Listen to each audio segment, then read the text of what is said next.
Hello అండి, welcome back to Ramya's vlogs అండి. నేను మీ రమ్యశ్రీ. ఈరోజు సండే అండి. సండే స్పెషల్ మా ఇంట్లో ఏమేమి చేసామనేది ఈ వీడియోలో అయితే చూపించబోతున్నానండి. ముందుగా కొబ్బరిని అయితే నీళ్ళలో వేసాను, ఫ్రిడ్జ్లోంచి తీయగానే తొందరగా వెళ్ళిపోతుందని చెప్పేసి. అలాగే చట్నీ కోసం అని చెప్పేసి అయితే పల్లీలను వేపుతున్నాను అనమాట. ఈరోజు ఊతప్పం వేద్దామనేసి అయితే అనుకున్నాను. నిన్ననే దోసపిండి రుబ్బేసి పెట్టుకున్నాను అనమాట. ఇప్పుడు పల్లీలని దూరగా వేయించుకుందాము. దానిలోకి సరిపడా పచ్చిమిర్చిలను కూడా వేసానండి. ఒక హాఫ్ కప్పు వరకు అయితే పల్లీలు వేసాను. ఒక 2 టేబుల్ స్పూన్ల పుట్నాలు కూడా వేసేసాను. ఇప్పుడు వీటిని కూడా ఒక 2 నిమిషాల పాటు వేయించుకుందాము. పల్లీలు ఎప్పుడు కూడా మనకి దూరగా వేగితేనే పల్లీల చట్నీ అనేది టేస్ట్ చాలా బాగుంటుంది. లేదంటే పచ్చి వాసన వస్తుంది, అస్సలు తినాలనిపించదు నాకైతే. నేనైతే అలాగే చేస్తాను, పల్లీలు బాగా వేయించుకుంటాను. ఇప్పుడు కొద్దిగా కొబ్బరిని కూడా వేసాను, పచ్చి కొబ్బరి, రుచికి సరిపడా ఉప్పు, అలాగే కొద్దిగా కొత్తిమీర వేసుకొని కొన్ని నీళ్ళు వేసుకొని ఇలా చట్నీ అయితే చేసేసుకున్నాను. అలాగే కొద్దిగా పోపు వేసుకున్నానండి. పోపు వేసుకుంటే టేస్ట్ బాగుంటుంది కదా, పచ్చడికి పచ్చడి టేస్ట్. అలాగే ఊతప్పం అయితే వేస్తున్నానండి. మామూలుగా దోసపిండితోటే మనం ఊతప్పం వేసాం కదా. ఇప్పుడు ప్యాన్ అయితే పెట్టుకొని ఊతప్పం వేసేసుకున్నాను. లో ఫ్లేమ్లో కాల్చుకుంటున్నాను, ఎందుకంటే మనకి లోపల వరకు కుక్ అవ్వాలి కాబట్టి. అలాగే పైనుంచి సన్నగా తరిగిన ఉల్లిపాయలు, కొద్దిగా క్యారెట్ తురుమును కూడా వేస్తున్నాను. మీరు కావాలంటే ఇక్కడ వేరే వెజిటేబుల్స్ కూడా వేసుకోవచ్చు. ఆయిల్ వేసుకుంటున్నానండి ఇక్కడ. మీరు ఇక్కడ నెయ్యిని కూడా వేసుకోవచ్చు, పైనుంచి కొంచెం పొడిని కూడా వేసుకోవచ్చు. టేస్ట్ చాలా బాగుంటుంది. ఇప్పుడు ఒక సైడ్ అయితే మనకి కాలిపోయింది ఊతప్పము. మరోవైపున కూడా లో ఫ్లేమ్లో కాల్చుకుందాము. కలర్ ఎంత బాగా వచ్చింది కదండి. ఈరోజైతే మా ఇంట్లో అందరికీ ఇదే బ్రేక్ఫాస్ట్ అండి. అందరం ఊతప్పం తినేసాము. అలాగే లంచ్కి వచ్చేసి అయితే ఈరోజు మటన్ తీసుకొచ్చారండి మా వారు, విత్ నల్లి బొక్క అనమాట. చాలా లేతగా ఉంది, తొందరగా ఉడికిపోతుందన్నమాట. ఇప్పుడు దీనిని బాగా శుభ్రంగా కడిగేసుకున్నాను, ఉప్పు వేసుకొని ఒక 4-5 సార్లు. ఇప్పుడు స్టవ్ వెలిగించేసి ఒక కుక్కర్ పెట్టుకున్నానండి. అలాగే కొద్దిగా ఆయిల్ వేసుకున్నాను, ఒక 3-4 టేబుల్ స్పూన్ల వరకు. అలాగే పోపు దినుసులండి, సాజీరా, పట్ట, ఇలాచీ, లవంగా, అలాగే గోద్వారాకు వేసుకున్నాను. 1 కప్పు వరకు కట్ చేసుకున్న ఉల్లిపాయలండి. నేను ఇక్కడ కొబ్బరి గసాలు అలాంటివి ఏవి వాడట్లేదండి. జస్ట్ ఉల్లిపాయలు, టమాటాలు, అలాగే గరం మసాలాతో తయారు చేస్తున్నాను. టేస్ట్ చాలా బాగుంటుంది. ఇప్పుడైతే ఎవరు తినట్లేదు కదండి ఎక్కువగా మసాలాలు, అందుకే నేను కూడా వేయట్లేదు. అయినా హెల్త్కి కూడా అంత బాగుండదని చెప్పేసి అయితే వేయట్లేదు. ఇలాగే ఇష్టమండి మా ఇంట్లో వాళ్ళకందరికీ. ఇప్పుడు ఉల్లిపాయలు అయితే వేగిపోయాయి కదా, 1 కప్పు వరకు అయితే టమాటా ముక్కల్ని వేసాను. గ్రేవీ అయితే చాలా టేస్టీగా ఉంటుందండి. మనం జనరల్గా కొబ్బరి గసాలు అవి వేసి చేస్తాం కదా, దానికంటే కూడా ఈ టేస్ట్ చాలా బాగుంటుంది. ఇప్పుడు ఉల్లిపాయలు అలాగే టమాటా ముక్కలు మగ్గుతూ ఉన్నాయి కదా, 1 పావు టీ స్పూన్ వరకు పసుపు వేసుకున్నాను. అలాగే రుచికి సరిపడా కారం అండి. నేను ఇక్కడ ఒక 2 టేబుల్ స్పూన్ల పైననే వేసాను. ఎందుకంటే 1/2 కేజీ మటన్, అలాగే టమాటాలు ఇంకా ఉల్లిపాయలు ఉన్నాయి కాబట్టి 2 టేబుల్ స్పూన్ల పైననే వేసాను. అలాగే రుచికి సరిపడా ఉప్పు, అలాగే 1 టేబుల్ స్పూన్ వరకు అయితే ధనియాల పొడి వేసానండి. 1 టేబుల్ స్పూన్ జీలకర్ర పొడిని వేసాను.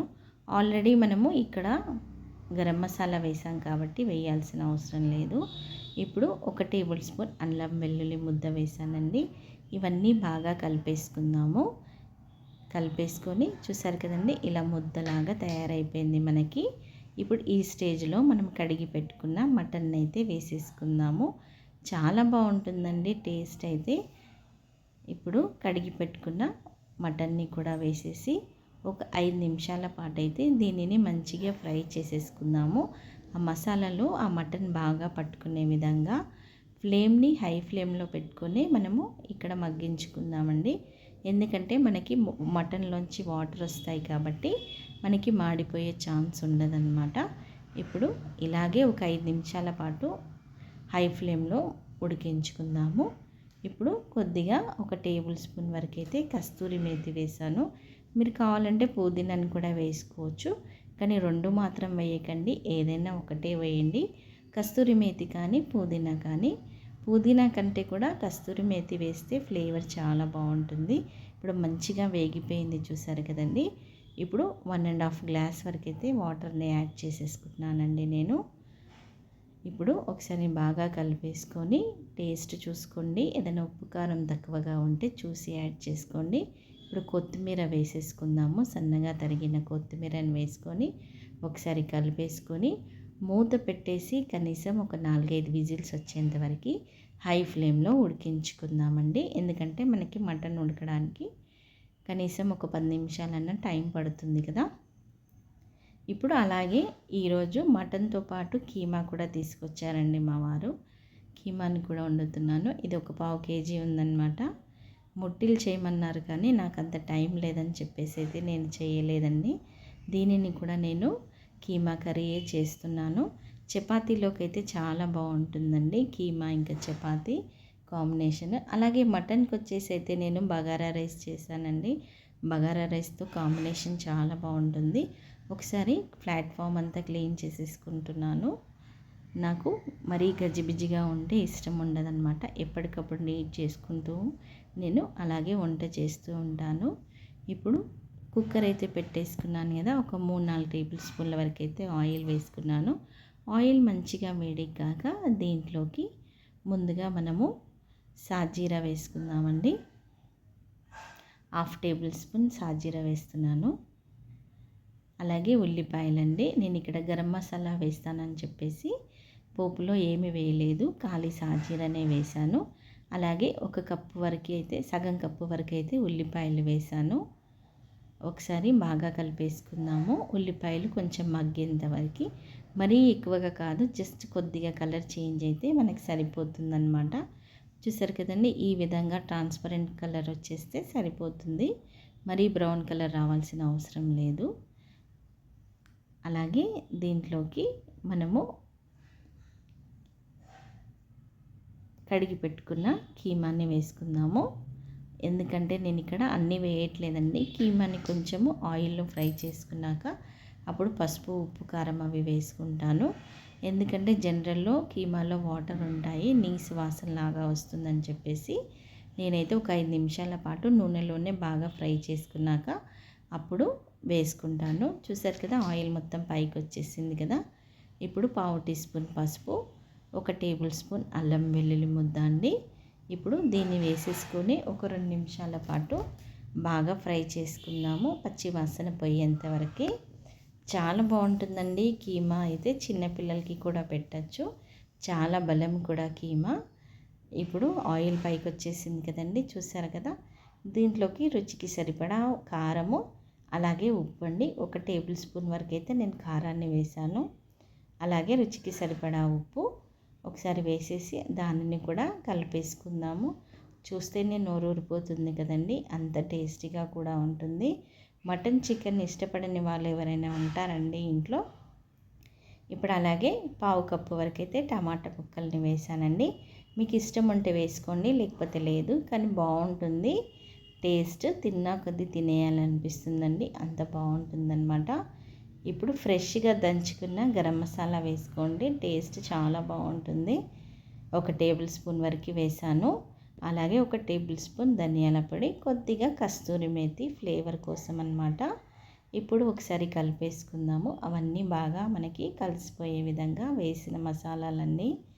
ఈ వీడియో వచ్చేసి నేను ఒక 3 మంత్స్ పైననే అవుతుందండి ఈ వీడియో తీసి. నాకు టైం లేదని చెప్పేసి నేను పోస్ట్ చేయలేదు. మేము ఈ మధ్యలో నాన్ వెజ్ మానేసామని ఇదివరకు వీడియోలో చెప్పాను కదా, కానీ ఇది లాస్ట్ టైం చేసిన వీడియో అండి, అందుకే నేను ఇప్పుడు పోస్ట్ చేస్తున్నాను. సారీ, ఏమనుకోవద్దు. ఇప్పుడు కొద్దిగా పెప్పర్ పౌడర్ వేసాను, 1/2 టీ స్పూన్ వరకు. ఇప్పుడు 1 గ్లాస్ వరకు అయితే నీళ్ళని యాడ్ చేశానండి. ఒకసారి కలిపేసుకొని ఏదైనా ఉప్పు కారం తక్కువగా ఉంటే చూసి యాడ్ చేసుకోండి. ఇప్పుడు సన్నగా కట్ చేసుకున్న కొత్తిమీరని వేసుకుందాము కొద్దిగా. ఇప్పుడు కలిపేసుకొని మూత పెట్టేసి ఒక 4 విజిల్స్ వచ్చేంత వరకు కీమాని అయితే ఉడికించుకుందాము. హై ఫ్లేమ్లోనే ఉడికించుకుందామండి, లో ఫ్లేమ్లో కాదు. ఇప్పుడు 4 విజిల్స్ వచ్చేసాయి. స్టీమ్ మొత్తం పోయేంత వరకు వెయిట్ చేద్దాము. అలాగే నేను ఇక్కడ బగారా రైస్ చేస్తున్నానని చెప్పాను కదండి, మటన్ కోసమని. ముందుగా గిన్నె అయితే పెట్టుకున్నాను. 3 గ్లాసుల బియ్యాన్ని ఆల్రెడీ కడిగేసి పెట్టుకున్నానండి నేను. దాంట్లోకి సరిపడా ఆయిల్ వేసుకుంటున్నాను. ఒక 4 టేబుల్ స్పూన్ల వరకు. ముందుగా ఆయిల్ వేడెక్కాక గోధువారాకు, పట్ట, అలాగే లవంగ, ఇలాచీలండి ఒక 4 వేసాను. ఇలాచీలు కూడా వేసుకున్నాను ఒక 4. కొద్దిగా సాజీరా ఒక టేబుల్ స్పూన్ వరకు. ఇవైతే కంపల్సరీ ఉండాలి కదండి బగారా రైస్కి, అప్పుడే టేస్ట్ చాలా బాగుంటుంది. అలాగే కట్ చేసుకున్న ఉల్లిపాయ, ఒక 4-5 పచ్చిమిర్చిలని కట్ చేసి వేసుకున్నాను మధ్యలోకి. ఇవన్నీ కూడా మనము నూనెలో మగ్గించుకుందాము ఒక 2 నిమిషాల పాటు. మరీ ఎక్కువగా కలర్ చేంజ్ అవ్వాల్సిన అవసరం లేదండి, జస్ట్ మనకి కొద్దిగా వేగిపోతే సరిపోతుంది. అలాగే మీరు ఇక్కడ పుదీనాని కూడా యాడ్ చేసుకోవచ్చు, కొత్తిమీరని కూడా యాడ్ చేసుకోవచ్చండి. ఇప్పుడు కడిగి పెట్టుకున్న పుదీనా అయితే మస్ట్ అండి బగారా రైస్లోకి, చాలా బాగుంటుంది. చాలామందికి ఇష్టం ఉండదు, జస్ట్ కొత్తిమీరనే వేస్తారు. కానీ ఒక్కసారి వేసి చూడండి, చాలా బాగుంటుంది. ఇప్పుడు పుదీనా కూడా మంచిగా వేగుతుంది కదండి, ఒక 2 నిమిషాల పాటు వేయించుకుందాము. ఇప్పుడు దీనిలోకి అల్లం వెల్లుల్లి ముద్దని వేసుకుందామండి, 1/2 టేబుల్ స్పూను. ఒకసారి కలిపేసుకొని ఇప్పుడు దీంట్లోకి కావాల్సుకున్నన్ని నీళ్ళని యాడ్ చేసుకుందాము. నేను ఇక్కడ 1 గ్లాస్ బియ్యానికి 2 గ్లాసుల వాటర్ని అయితే యాడ్ చేస్తానండి. ఇవి పాత బియ్యం కాబట్టి. బాస్మతి రైస్కి అయితే 1 గ్లాస్ బియ్యానికి 1.5 గ్లాస్ వాటర్ అయితే సరిపోతాయి. కానీ దీనికి మాత్రం 2 గ్లాసుల వాటర్ అయితే కావాలన్నమాట. ఇప్పుడు అన్నీ వేగిపోయాయి కదండి, ఇప్పుడు దీంట్లోకి సరిపడా వాటర్ని అయితే యాడ్ చేసేసుకుందాము. 1 గ్లాస్ బియ్యానికి 2 గ్లాసుల వాటర్ అయితే వేస్తున్నాను అనమాట. అలాగే నీళ్ళన్నీ వేసేసుకున్నాక రుచికి సరిపడా ఉప్పును వేసుకొని నీళ్ళు బాగా మసలాలండి, అప్పుడే మనము బియ్యాన్ని యాడ్ చేసుకోవాలి, లేదంటే మనకి అన్నం మెత్తగా అవుతుందన్నమాట. ఇక్కడ నేను వచ్చేసి ఒక 3 టేబుల్ స్పూన్ల ఉప్పునైతే వేసుకున్నానండి. 3 గ్లాసుల బియ్యానికి 3 గ్లాసుల ఉప్పు అయితే పడుతుంది. నీళ్ళు బాగా మరగాలి, కనీసం ఒక 5 నిమిషాల టైం అయితే మనకి పడుతుందన్నమాట. చూసారు కదా, బియ్యం ఇప్పుడు నీళ్ళు బాగా మసులుతున్నాయి కదా. ఇప్పుడు మనము ఆల్రెడీ బియ్యం కడిగి పెట్టేసుకున్నాను కదండి నేను, ఆ నీళ్ళను వంచేసి బియ్యం పూర్తిగా వేసేసుకుందాము. ఇప్పుడు బియ్యాన్ని వేసేసి ఒకసారి బాగా కలిపేసుకొని మళ్ళీ మూత పెట్టేసి కనీసం ఒక 3 నుంచి 4 నిమిషాల పాటు ఒక 50% మనము ఉడికేంత వరకు ఉడికించుకుందామండి. మూత పెట్టేసి మధ్య మధ్యలో చూస్తూ, మరీ ఎక్కువగా ఉడికించకండి, 5 నిమిషాల వరకు, లేదంటే నీళ్ళు మొత్తం ఇంకిపోయి మనకు అన్నం మెత్తగా అవుతుందన్నమాట. చూసారు కదండి, నీళ్ళు కొంచెం దగ్గర పడ్డాయి. ఇంకొక 2 నిమిషాల పాటు ఉడికించుకుందాము మూత పెట్టేసి. ఇక్కడ నాకు సాల్ట్ సరిపోలేదని ఇంకా కొంచెం సాల్ట్ వేసానండి. ఇప్పుడు ఈ స్టేజ్లో మనము ఒక 5 నిమిషాలు అయింది కదా, ఇప్పుడు సిమ్లో మనము ఉడికించుకుందాము మరో 3 నిమిషాల పాటు. చూసారు కదండి, ఇంకా కొంచెం వాటర్ ఉంది. ఇప్పుడు మరో 2 నిమిషాల పాటు మనము అన్నంని ఇంకా దమ్ చేసుకుందాము. నేనైతే ఒక 2 టేబుల్ స్పూన్ల నెయ్యిని యాడ్ చేశాను, చాలా బాగుంటుంది నెయ్యి వేస్తే. పూర్తిగా మీరు నెయ్యితో కూడా పోపు పెట్టుకోవచ్చండి, కానీ ఉడికేటప్పుడు వేస్తే టేస్ట్ చాలా బాగుంటుంది. అన్నం కూడా పొడి పొడిలాడుతూ వస్తుందన్నమాట. చూసారు కదండి, 2 నిమిషాలు అయితే అయిపోయింది. ఇప్పుడు అన్నం అయితే రెడీ అయిపోయింది. బగారా రైస్ మటన్ కర్రీ చాలా బాగుంటుందండి. 2 కాంబినేషన్ చాలా బాగుంటుంది. ఉట్టిగా కూడా తినేయచ్చండి బగారా రైస్, అంత టేస్టీగా ఉంటుంది. ఇప్పుడు స్టవ్ ఆఫ్ చేసేసుకుందాము. అలాగే మనం తయారు చేసుకున్న మటన్ కర్రీ కూడా అయిపోయింది. చూసారు కదా ఎంత కలర్ఫుల్గా ఉందో మటన్ కర్రీ, చాలా బాగుంటుందండి. మీరు కూడా ఒకసారి తప్పకుండా ట్రై చేయండి. ఏమి మసాలాలు వేయకుండానే మనకి మటన్ కర్రీ, చూసారు కదా ఎంత కలర్ఫుల్గా ఎంత టేస్టీగా తయారైపోయిందో. గ్రేవీ అయితే నాకు ఇక్కడ సరిపోయిందండి, ఇంకా వాటర్ ఏమీ యాడ్ చేయలేదు. అవే వాటర్తో మనకి గ్రేవీ అయితే పర్ఫెక్ట్గా సరిపోయిందనమాట. అలాగే కీమా కూడా చూసారు కదండి, కీమా కూడా రెడీ అయిపోయింది. ఒక 4 విజిల్స్లో వేడివేడి అన్నంతో లేదంటే చపాతీతో తిన్నారనుకోండి, చాలా టేస్టీగా ఉంటుంది. మీకు నచ్చితే కనుక నా ఛానల్ని చూసేవారు తప్పకుండా సబ్స్క్రైబ్ చేయండి. బాయ్ అండి.